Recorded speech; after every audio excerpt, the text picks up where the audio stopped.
Hello and welcome back to another Division 2 Warlords of New York video. Today I'm going over my sneaky sniper build where I use Mantis, although typically you can use any sniper rifle you want as there are better ones. I just like the simple fact that it highlights the head because I don't snipe a lot in this game, and when I do I suck, so you're going to have to forgive me for the very terrible positioning and aiming. I don't normally do the whole snipey thing. That's typically my wife. So I have two builds to show you for this. One is what I use, which is a little bit more, I don't want to say support orientated, but it's mainly there just to try and get rid of a large chunk of the armor, so other players, if I'm playing in a group, can then easily deal with the health. However, if, for example, my wife is around, she typically just one-shots the living crap out of anything anyway, so so yeah, we've been going over both of our builds in this video. Mine is a little bit more utility, hers is a lot more I'm just gonna outright kill you. For this purpose of this video, she is using Mantis. However, she does typically use White Death, I believe it is, where she uses the talent First Blood, I believe it is. First shot out of combat does 100% of your headshot damage to wherever you hit, and after reloading from empty, again 100% headshot damage to wherever you hit.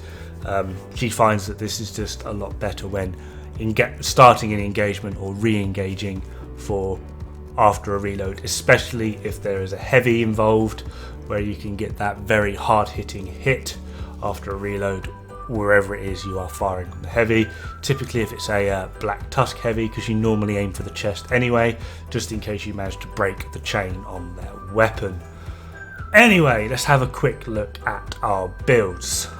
So, like I said, I am using Mantis. I don't have the best roll in it, although the marksman rifle damage is pretty good. The headshot, on the other hand, isn't that great. I'm also using Baker's Dozen because I haven't got an M1A that great.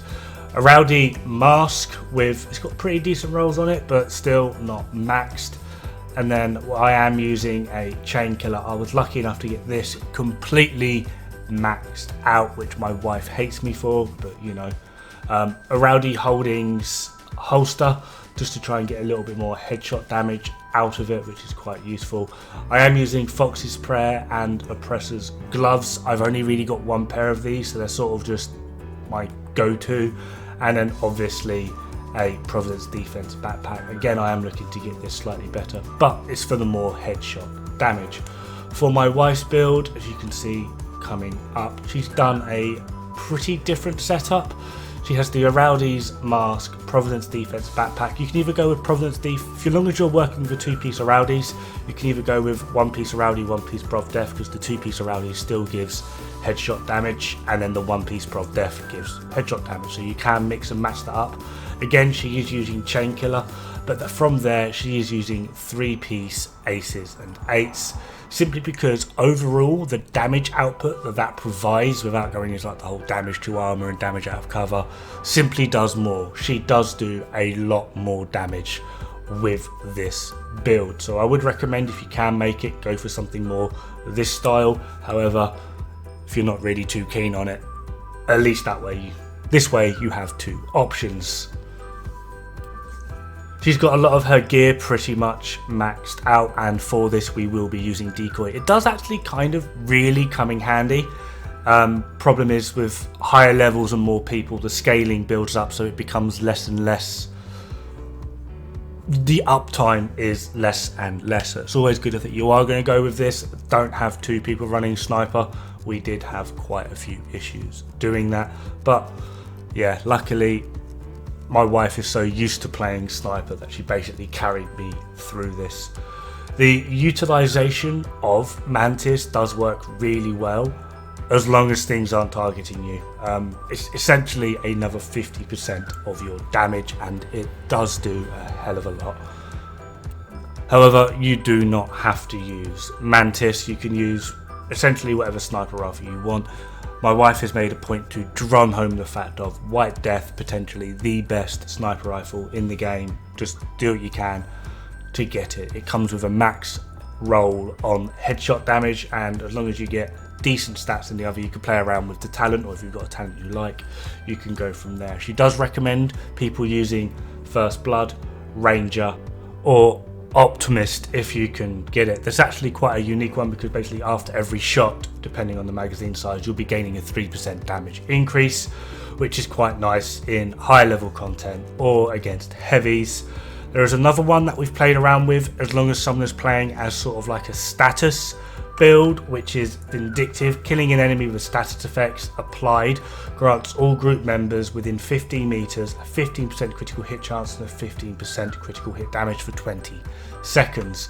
It's quite unique. It does actually offer a lot of DPS for the team, especially if you do have someone who is running around as like a close range DPS build, but it's very niche, but when you do get it working, it works absolutely beautifully. Anyway, hopefully this has given you guys a bit of an idea of things to potentially play around with.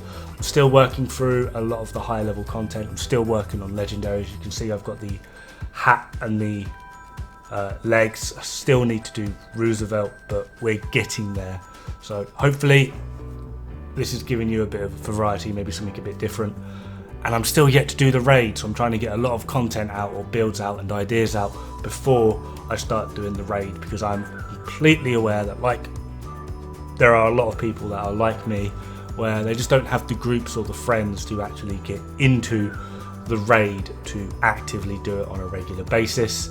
So there's a lot of content going around of, oh, look at this amazing raid build. Well, to get that raid build, you need to do the raid. What about everyone else? So hopefully if these get passed around enough, they can fill that market. But in the meantime, have fun, good luck, and don't die.